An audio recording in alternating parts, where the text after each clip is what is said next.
Fabulous. Okay, so I would like to thank Helen especially for including our approach to using the catalog in today's session.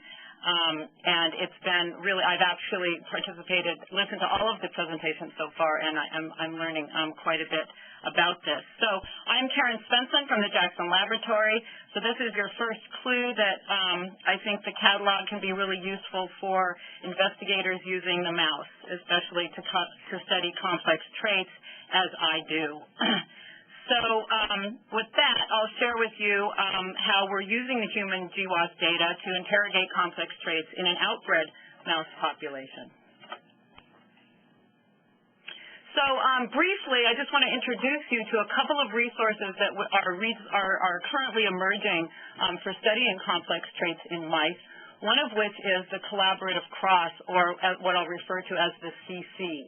Now, the collaborative cross is a series of ultimately fully inbred but recombinant inbred mice that are mosaics of 8 different founder strains, commonly used inbred strains from Mus domesticus, including the black 6J, the 129, an AJ, the NOD, the non-obese diabetic mouse, and the NZO, the New Zealand obese mouse. In addition, we've added some wild-derived strains from the Castaneous lineage and WSB. So this encompasses a broad representation of what we call the mouse family tree. So the strategy for breeding the inbred strains is that 4 strains these 8 strains were chosen, and then the various diallele crosses are made to maximize the balanced contributions of sex and mitochondrial DNA. And then these are further crossed to make F1s, or what they're calling G1s, and then G2s. And so there's this sort of, once 2 different F1 combinations are crossed, then they're crossed to the next set of 4, etc.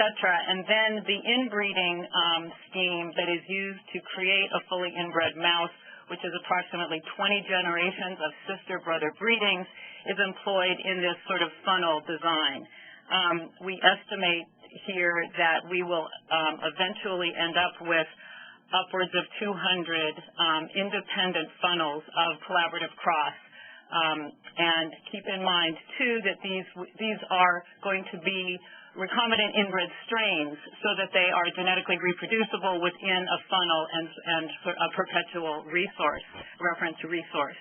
And so we feel as though by combining genomes in this way, in these animals, the genomes are going to be fully homozygous once they reach 20 generations.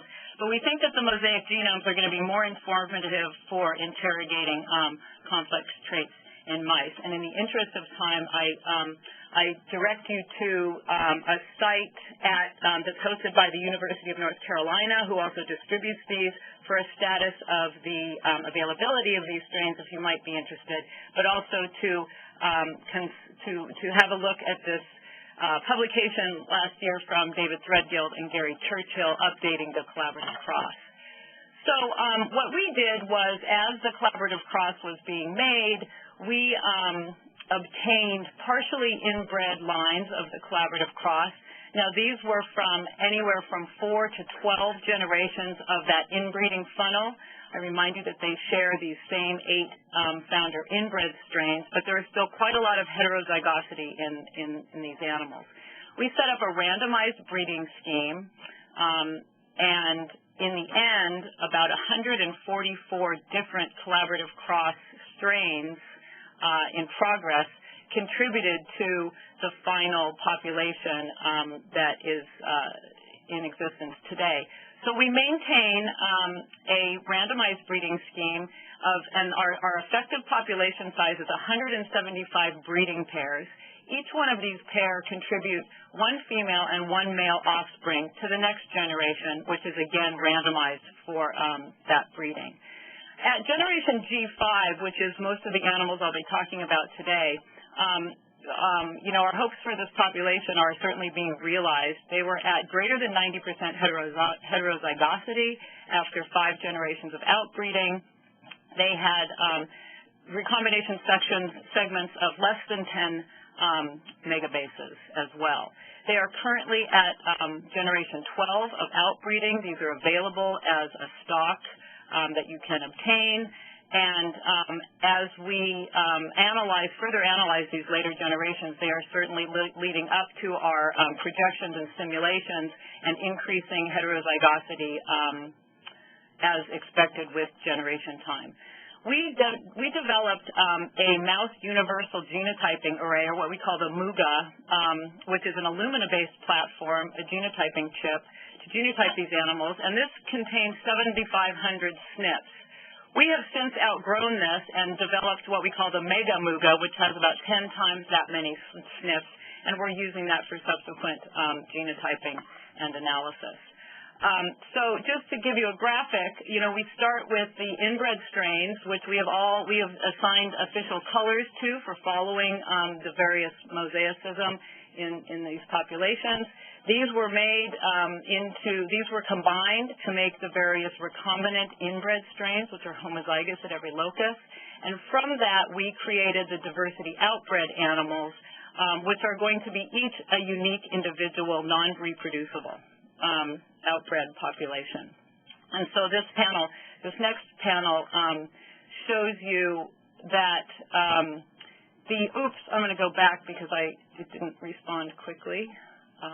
Okay, so this colored panel below simply demonstrates that there is mostly equal representation, really overall about 12.5% of each of the founder genomes in a given diversity outbred animal. And I refer you to the 2 publications at the bottom of this slide, one in genetics and the other in mammalian genome, that discuss the generation and how we've applied the QTL analysis in the diversity outbred population. So the study design that I will present today includes a 23-week protocol where I received animals at wean, and I placed them on either a standard maintenance laboratory chow diet or a high-fat diet that has 45% of its calories in fat that are made up by the fat content. I run non-invasive, high-throughput screens so that we can get as much out of these mice as possible without affecting the results of subsequent tests. And so the protocol begins at when I get them, I put them on either of 2 diets in separate cohorts. I take weights weekly. I do a series of subsequent tests over the next few weeks, including plasma chemistries with a short food deprivation period in the morning. I do a whole blood analysis, a urinalysis. I do a body composition by DEXA analysis. This gives us percent fat and bone mineral density. An electrocardiogram is done, and then I also have a chance then towards the end of the protocol to repeat the first tests to see not only differences with age in these values, but also to track the effects of a high-fat diet. All of these mice were genotyped using the MUGA, using the 7.5K SNP array. I have 550 animals in the study, 300 of which were on chow and 250 of which were on the high-fat diet. And these span generations 4 to 8 of outbreeding. After the study, we had as many as 103 phenotypic parameters that we could then mine for QTLs. Now, we've used a modified QTL-REL analysis package that is based in R, and our marvelous biostatistician, Dan Gaddy, has developed this for use in analyzing 8 progenitor alleles. So in our initial analysis of these animals, accounting certainly for diet and sex, we've got 13 QTLs that had a significance p-value of less than 0.05, and mostly these are the cholesterol and HDL cholesterol and HDL parameters. This is not surprising, as HDL is upwards of 80 to 90% of the total cholesterol in a mouse. And these were also measurements 1 and 2 from the first and second tests. These landed on areas in the mouse genome that contain highly plausible genes, such as for the cholesterol and HDL loci at the ApoA2 locus, and additionally, numerous parameters from our whole blood analysis, including many red cell related, also from first and second tests, encompass genes that also have plausible effects on the phenotype. So my interest is really in metabolic traits and metabolic syndrome, type 2 diabetes, obesity, high triglycerides, hyperglycemia. And I was very disappointed, honestly, not to have seen any QTLs for my favorite traits. So I was bound and determined to figure out a way to further analyze these data and came up with the following strategy. So just to take you through this, the background here is just simply I burden you with my own Excel sheet of 650 mice or 550 mice and 100 phenotypes along the top. But what I want to point out here is that I was in the mouse room and I saw lots of what I call case studies. So I wanted to know where were the QTL for percent body fat, hyperglycemia, hypertriglyceridemia. I saw case studies. I saw fat mice. I saw fat mice that were hyperglycemic and fat mice that were hyperglycemic and had hypertriglyceridemia. So I really think that we didn't find QTL for these because we're constantly reminded that these are complex traits that are driven by multiple genes, and there simply may not have been enough mice with like genotypes to identify QTL. We just didn't have enough power in our statistical analysis. And furthermore, mice, like humans, share phenotypes for different genetic reasons. So of all the mice in my study, over half of them got fat. And of the fat mice, those mice that consumed chow, of mice that consumed chow, over a third of them got fat, equally distributed through females and males. On the high-fat diet, most all of the animals got fat, and the majority of animals, almost all of the males got fat, and this underscores the previous observations that male mice are really very good models of the metabolic syndrome. So with that, we developed a new approach, and what I thought I would do was just stack the odds in our favor and simply select only the fat mice. And then after seeing a presentation a year or so ago of a completely different use of the lovely GWAS site, the catalog, oh, I'm sorry, this always happens, but we've seen it, we know what we're looking at. I thought let's survey human GWAS for plausible loci that are related to the metabolic syndrome, and then test those in my subset of fat mice. This required finding a talented summer student, which I was lucky enough to find in Nicole Savignac.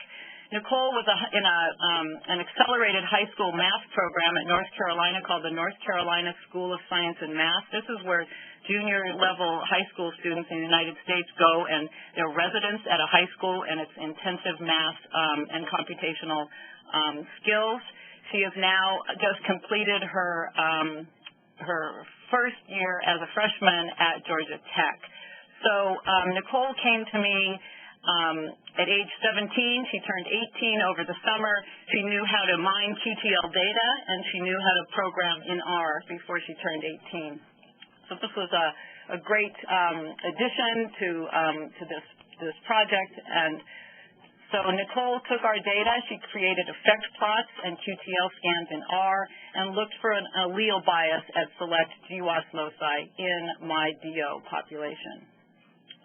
So our process for choosing the GWAS hits is that we surveyed the site for certain keywords, and including glucose, type 2 diabetes-related traits, obesity, including body weight, body mass index, waist circumference, and waist-to-hip ratio, as well as triglycerides. Because cholesterol is a bit more complicated and not identical to how humans, the human phenotypes, we pulled this out of the analysis for now. We found over 1,200 significant hits from 1,600 studies that were associated with these traits. These turned out to be identified to 678 genes. And so I just give you a little picture here of what our working Excel sheet looks like here. And then, and we also, I need to point out that we took a completely genic approach. We turned these hits into genes, not variants. And we looked for the homologous mouse locus.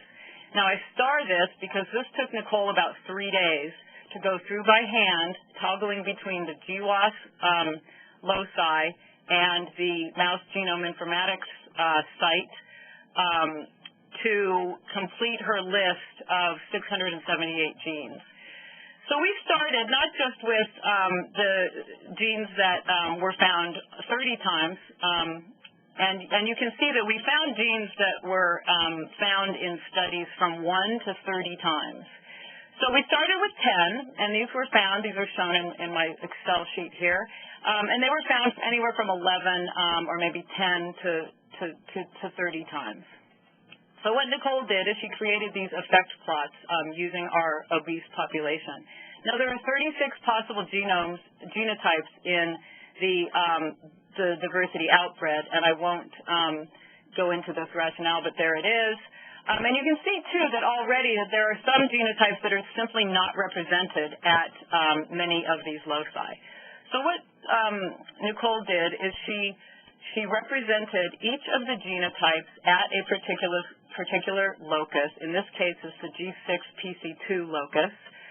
And then she ranked them by the magnitude of the phenotype. In this case, on the y-axis, we have the second triglyceride measurements.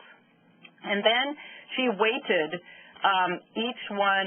She actually looked for an allele bias. So in this case, I've highlighted the observation that the G allele seems to be associated with the higher values of triglycerides. And on further inspection of this plot, we can see that an intermediate G value that contains a G allele is has a little bit lower value, and it's matched when it's matched with an A allele. And we look on inspection of the homozygous A, we see that it is nicely placed at the lower end, where the heterozygous is in the middle. And so this is a clue that there may be something going on with this at this locus. So she went on and she weighted the phenotypes. She simply took a genotype and gave each allele the value of the phenotype.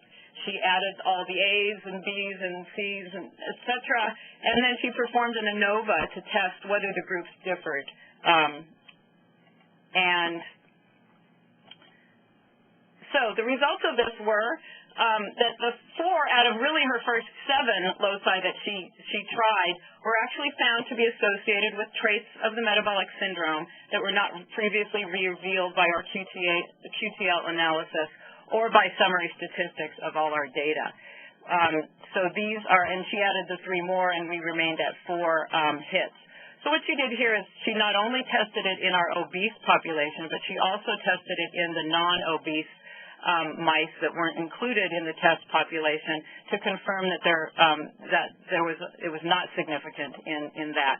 So we were very encouraged by this, and we found really that subgrouping these animals by phenotype helped us reveal what was observed in our case studies, and that there's more information to be found in these data using alternative approaches, and that there really are some genetic effects going on that we could miss in using other approaches.